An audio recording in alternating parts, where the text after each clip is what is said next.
Macro சத்துக்கள் 20-20-20. பூமியில் பயிரிடப்படும் விவசாயம் மனித குலத்தை நிலைநிறுத்தி வளர்க்கிறது. தாவரங்களின் வளர்ச்சிக்கு உரம் அவசியம், அவை உணவு, நார், தங்குமிடம் மற்றும் பல நன்மைகளை வழங்குகின்றன. உலக மக்கள் தொகையின் ஆரோக்கியத்தை உண்பதற்கும் பராமரிப்பதற்கும் பயிர் உற்பத்தியை அதிகரிப்பதை விட அதிக உரம் தேவைப்படும். தாவர வளர்ச்சிக்கு 17 அத்தியாவசிய கூறுகள் தேவை. மீதமுள்ள 3 காற்று மற்றும் நீர் மூலம் பெறப்படுகின்றன. வணிக உரங்களில் முதன்மை சத்துக்கள் நைட்ரஜன், பாஸ்பரஸ் மற்றும் பொட்டாசியம், அல்லது நாம் NPK என்று கூறலாம். இந்த அத்தியாவசிய சத்துக்கள் தாவர ஊட்டச்சத்தில் ஒவ்வொரு குறிப்பிடத்தக்க தாக்கத்தையும் ஏற்படுத்துகின்றன. தாவரங்கள் மற்ற எந்த உறுப்பை விடவும் நைட்ரஜனை வேகமாக உறிஞ்சும், இது மிக முக்கியமான ஊட்டச்சத்தாக அமைகிறது. தாவரங்கள் வளரும்போது ஆரோக்கியமாகவும் அறுவடை செய்தவுடன் உட்கொள்ள சத்தானதாகவும் இருப்பதை உறுதி செய்வது நைட்ரஜன் தேவை.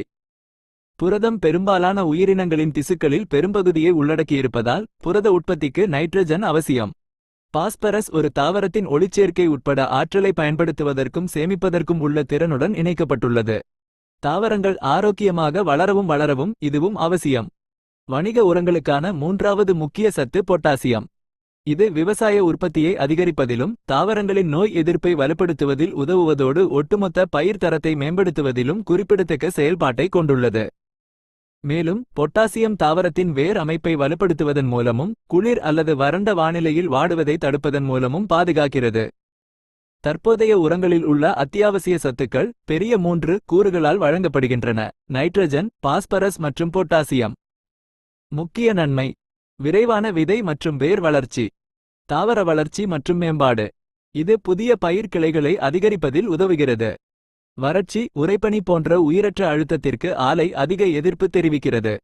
இயற்கையில் அமிலத்தன்மை காரணமாக சொட்ட குழாயை சுத்தம் செய்ய உதவுகிறது. அதிக மகசூல் மற்றும் சிறந்த தரமான பொருட்களை பெற இது கார மண்ணில் மேம்பாட்டிற்கு பயன்படுத்தப்படுகிறது. மண்ணில் அம்மோனியா ஆவியாதலை கட்டுப்படுத்துதல், மண்ணில் உள்ள சுவடு கூறுகளை செயல்படுத்துதல், மண்ணில் உள்ள தீங்கு விளைவிக்கும் நுண்ணுயிரிகளின் அளவை குறைத்தல்.